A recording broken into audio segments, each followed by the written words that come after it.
вечер, 8 декабря, 1015-й день аннексии Крыма. Время новостей на АТР. Смотрите в этом выпуске «Заман».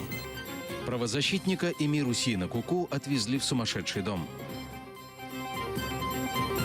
Ахтем Чийгоз считает, что тайный свидетель по его делу – подставное лицо. Вы посадили куклу липовую. Десятки домов снесут, чтобы построить трассу Таврида. 2 несовершеннолетних детей у меня. И куда это все? Верховная Рада дала согласие на привлечение к уголовной ответственности депутата от оппозиционного блока олигарха Вадима Новинского по делу о похищении митрополита Драбинка. 228 нардепов лишили его неприкосновенности. Надання згоди на притягнення до кримінальної відповідальності народного депутата України Новинського Вадима Владиславовича. Вопрос Новинского первый в повестке дня Верховной Рады. Зачитывать представление пришел генпрокурор Юрий Луценко. Закидывает Вадиму Новинскому причастность к похищению в 2013 году Александра Драбинка, личного помощника ныне покойного главы УПЦ Московского патриархата Владимира. Луценко заявил, Новинский был участником переговоров по смене руководства Украинской Православной Церкви. Новинський Вадим Владиславович своїми умисними діями, що виразилось у пособництві Януковичу, Захарченку, Коряку, Шматьку, Олішевичу, у незаконному позбавленні волі за попередньою змовою групою осіб, вчинив кримінальне правопорушення, передбаченою частиною 5 статтю 27 пособництво, частиною 2 статті 146 незаконне позбавлення волі Кримінального кодексу України. После Луценко слово дают Вадиму Новинскому. Тот все обвинения отвергает. Представление считает политически мотивированным детективом. Уверяет, он человек верующий, Драбинка не похищал, а наоборот пытался ему помочь. На все свои действия получал благословение митрополита Владимира. Относительно упрека в незаконном получении украинского гражданства, говорит, заслужил. Основанием для предоставления мне гражданства бывшим президентом Украины была просьба министра экономики правительства Азарова Петра Алексеевича Порошенко. Вот это письмо. И вот его подпись. Где сказано, что за особые заслуги перед Украиной прошу надать гражданство гражданину Новинскому. С трибуны Новинский говорит на русском. Это вызывает возмущение в зале. Все выступления депутатов... Так, дальше, я вас прошу говорити державною мовою, пан Новинський. Все выступления депутатов...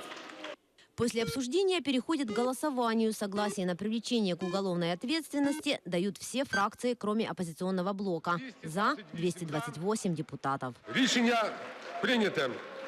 Повідомляю Генеральному прокурору України, що Верховна Рада України прийняла рішення і дала вам можливість формувати документи в суд. Генпрокуратура не просила разрешения на арест нардепа, поэтому пока его не задержали. Сам Новинский заверил журналистов, бежать из Украины не собирается. Это решение ничего не имеет общего с юридической наукой и с законом. Заявлял и заявляю вам еще раз уже после этого решения. Я никуда не уеду. Я буду защищаться. Олигарх Вадим Новинский впервые был избран депутатом Верховной Рады в 2013 году по мажоритарному округу в Севастополе от тогдашней правящей партии регионов. На выборах 2014-го прошел по партийному списку оппозиционного блока. Наталка Калинка, Эльдар Исматов, Заман, АТР. Крымского правозащитника Эмира Усейна Куку отвезли на принудительную психиатрическую экспертизу. Об этом сообщил его адвокат Эмиль Курбетдинов. Сегодня же состоялся так называемый суд, на котором Эмиру Усейну Куку и Рифату Алимову продлили срок содержания под стражей до 8 февраля следующего года.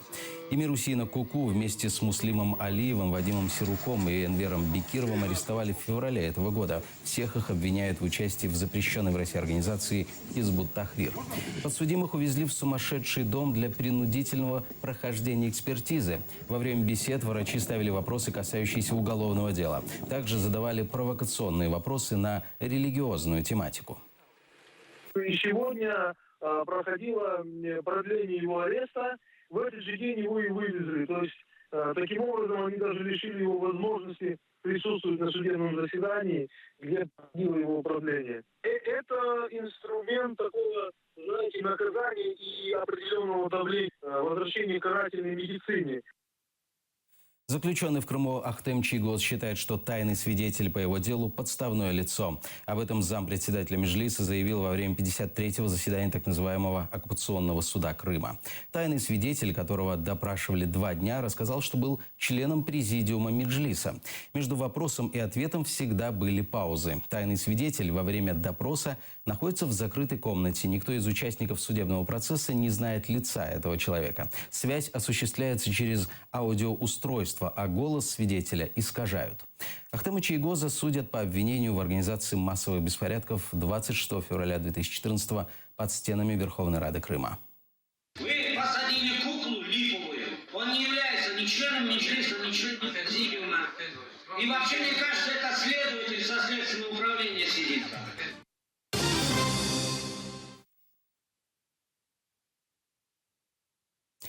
Стоимость севастопольского участка трассы Таврида в оккупированном Крыму превысит сумму в $2 миллиарда. Об этом заявили в так называемой дирекции по управлению федерально-целевой программы социально-экономического развития оккупированных Крыма и Севастополя.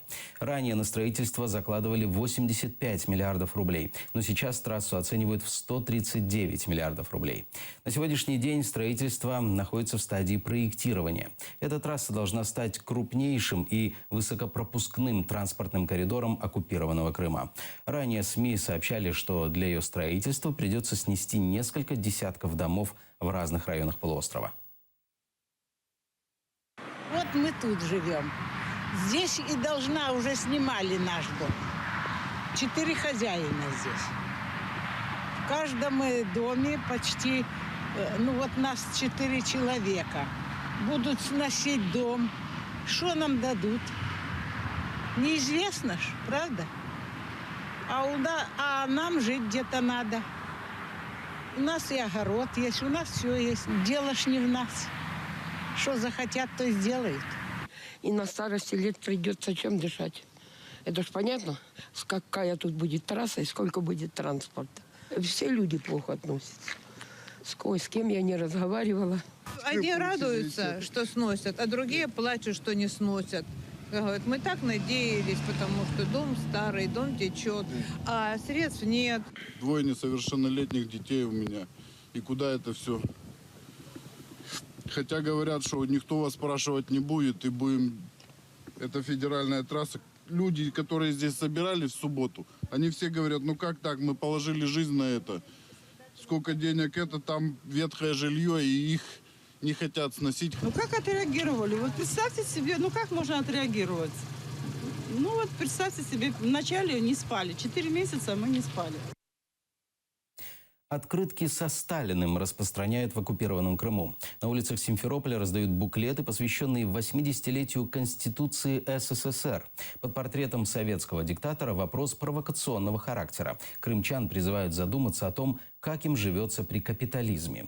В тексте листовки упоминается ряд социальных гарантий, которые были прописаны в Конституции Советского Союза.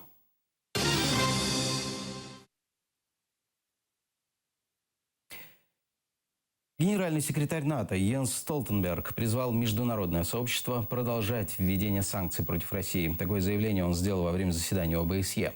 По его словам, в прошлом месяце было зафиксировано существенное увеличение количества нарушений соглашения о прекращении огня на Донбассе. Столтенберг обвинил боевиков в препятствовании работы сотрудников ОБСЕ. Он напомнил, что 9 ноября снаряды, которые выпустили из тяжелого вооружения, упали в 50 метрах от наблюдателей, находившихся в южной части Донецка. Я призываю все стороны удвоить усилия, чтобы полностью обеспечить выполнение минских договоренностей. В качестве первого шага мы должны видеть немедленное и полное прекращение огня. В то же время международное сообщество должно продолжать оказывать давление на Россию, чтобы она соблюдала свои обязательства. Особенно в то время, как ситуация в области безопасности на востоке Украины остается серьезной, важно сохранить экономические санкции в отношении России. 44 уголовных производства и возмещенные убытки на сумму более 100 миллионов гривен. Сегодня Национальное антикоррупционное бюро Украины и специализированная антикоррупционная прокуратура провели совместную пресс-конференцию. Рассказали о своей работе и тех, кто скрывается в Европе и в Крыму. Подробнее расскажет Эльвина Сидбулаева. В оккупированном Крыму скрывается судья Днепровского райсуда Киева Николай Чаус. Его объявили в международный розыск и ждут в Киеве. В августе детективы НАБУ разоблачили Чауса при получении взятки в размере $150 000. Навіть адвокати принесли копію якоїсь такої довідки цікавої, що у нього там така стадія хвороби, що він вже має бути давно мертвий, але живе. Тому ми це сприймаємо як фактично спосіб заплутати слідство. Ми це сприймали як спосіб уникнути можливості оголошення міжнародного розшуку, оскільки Крим – це Україна. Я це завжди казав і кажу. Але йому це не вдалося. Він зараз в міжнародному розшуку. За 4 месяца после разоблачения схем депутата Александра Онищенко государство заработало на продаже газа в 6 раз больше, чем за 3 года деятельности этих схем. Депутата из «Воли народа» подозревают в газовых махинациях. За 3 роки функціонування спільних діяльностей, власником яких фактично був Онищенко, держава від продажу газу отримала прибуток 25 мільйонів гривень за 3 роки. За той період, який пройшов після ліквідації цієї схеми, за цей період отримано прибуток 162 мільйона гривень. На этой неделе в Великобритании Александр Онищенко обнародовал аудиозапись, где в Лондоне общался с коллегой Олесем Довгим. Онищенко утверждает, у него есть компромат на президента Петра Порошенко. НАБУ и САП ждут от него записи, готовы встретиться на нейтральной территории в Варшаве, но в Лондон не полетят. Довгого допросят в Киеве по делу пленок Онищенко. Провадження зареєстровано, і ми будемо звертатись до пана Онищенка саме в рамках цього провадження, для того, щоб він або надав нам записи, які він має, якщо він їх має, і для того, щоб ми дали оцінку цим записам. Єдина мета оприлюднення цих записів – це політизація справи, в якій він фігурує. Олесю Довгому прийде офіційне запрошення, називається воно «Повістка», повідомлення про виклик. Якщо він захоче це оприлюднити, як це робили деякі інші високопосадовці, робити з візитів в САП чи в НАБУ якесь шоу – це його право. Але ми не прихильники такого ТВ-розслідування. Полного документа к Е-декларациям в НАБУ нет. НАЗК разрешения на просмотр документов не дает. Эльвина Сидбулаева, Асан Иминов, Заман, АТР. Во Львове начался второй всеукраинский диалог «Принципиум». Среди спикеров – политики, государственные и научные деятели и около сотни молодых людей, которые хотят изменить Украину к лучшему. Среди участников форума была наш корреспондент Лидия Полянская. Во Львове стартовал всеукраинский диалог. Его цель – передать опыт от представителей сфер культуры, политики, бизнеса и медиа инициативной молодежи Украины, предлагая послушать организаторов форума.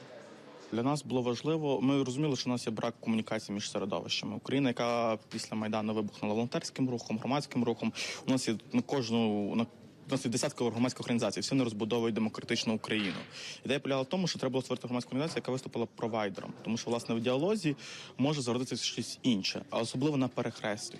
В течение 3 дней участники форума будут обсуждать пути налаживания сотрудничества и развития украинского общества. Сегодня одним из спикеров является Алим Алиев, который в том числе представляет интересы крымских татар. Послушаем прямую речь. Інтегрувати кримську молодь, бо в нас є неймовірна кількість розумних, талановитих людей, які мають підтримувати один одного, як українці, як кримські татари, представники інших національностей. На данный момент выступили уже 7 спикеров. Можем узнать впечатление от услышанного от участников форума. Коли я побачила, які будуть спікери на цьому заході, я просто не могла сюди не приїхати, адже це, я думаю, дуже добре і велика честь послухати таких людей і перейняти якусь частинку досвіду від них.